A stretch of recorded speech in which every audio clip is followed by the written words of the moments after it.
پارچی گلکاند لە ساڵی 1965 لەلایەن ئەندازیار عەبدوڵڵا خەفاف کە جێگیری پارێزگای بووە بەردی بناغەکەی دانرایە لە ساڵی 1968 پارکەکە تەواو بووە. طبعاً لەو ساڵی چواردەوری گلکاند چۆڵەوانی بووە بەو شێوەیە نەبووە کە ئێستا کەوتە سەنتەری شار.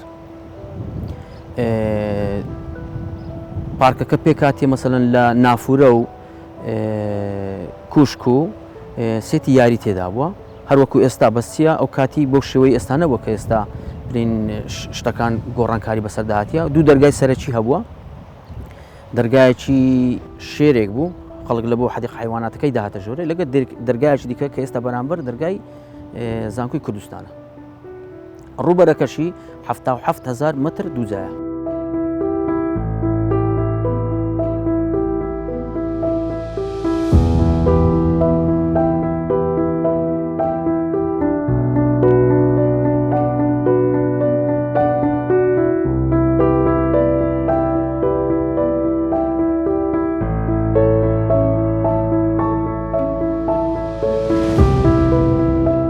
بێگومان لەو سەردەمی کە لە ساڵێت و 68 ئەگەر باس بکەی دارەکان چەند دارێک بووە، مەسەن دار سنەوبەر بووە، دار زەیتون بووە، دار کالیپتۆس بووە و فریز بووە، گوڵەباغ و ئەو شتانە زیاتر هەبووە. بەس لە دواییەوە کە نۆژەن کرایتەوە ئێستا کۆمەڵک داری زۆرا و زۆر و داری دیکەی هاتنە، مەسەلەن دار تەزبیحە، سیسەمە، دەدۆنیایە، کۆمەڵک داری دیکەیە کە ئێستا ئینتازی هەیە و دەچێندرێ.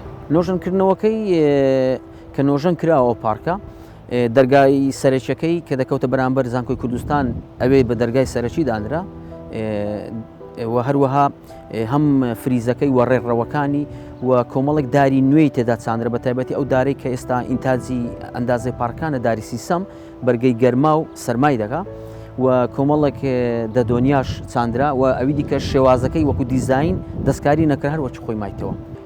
وەکو کارمەند تقریباً 25 کارمەندمان هەیە، کارمەندەکانیش بەسەر چەند ئەوەی جیاواز دابەشکرا، بۆ نمونە بەرپرسی پارکە، چاودێرە، ئاودەرە، کۆمەڵە کرێکاریشە وەکو تەقلیم و بژار و خاوێنکردنەوەی دەکەن. وەکو سەردان هاوڵاتیان بەردەوامن لەوەی کە سەردانی ئەو پارکەی دەکەن، هەروەک جاران سەردانی ئەو پارکەی سەردانێکی زۆری دەکەن. وەکو شەفتاتیش بە سێ شەفتی بەیانیان ئێواران شەوان کارمەندەکان دابەش بووینە بەسەر سێ شەفت.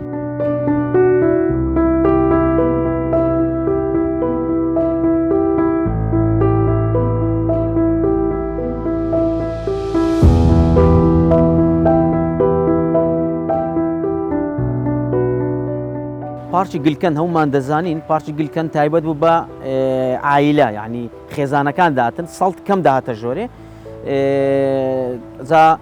بێزگەل لەوەی کە لە بۆ حەدیق حیواناتی داهاتن لە بۆ ئەوەش داهاتن کە لێرە کاتەکی خۆش ئیسراحەت بکەن بەسەر بن.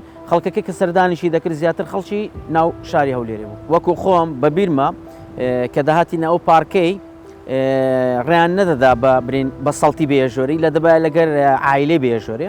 ئەوجە جاری وا بەگە لەگە خانەوادەکانی خۆمان هاتبین ئەو کێشەمان نەبوو، بەس ئەگە بەتەنیا هاتبین دەبایە مەسەلەن تەکلیفمان لە عایلەیە کرد بە لیان بپاڕابینەوە بەس لەوەی بمان بەنە ژۆرێ لەگەر خۆیان، چونکە تایبەت بوو بە خێزانێرە.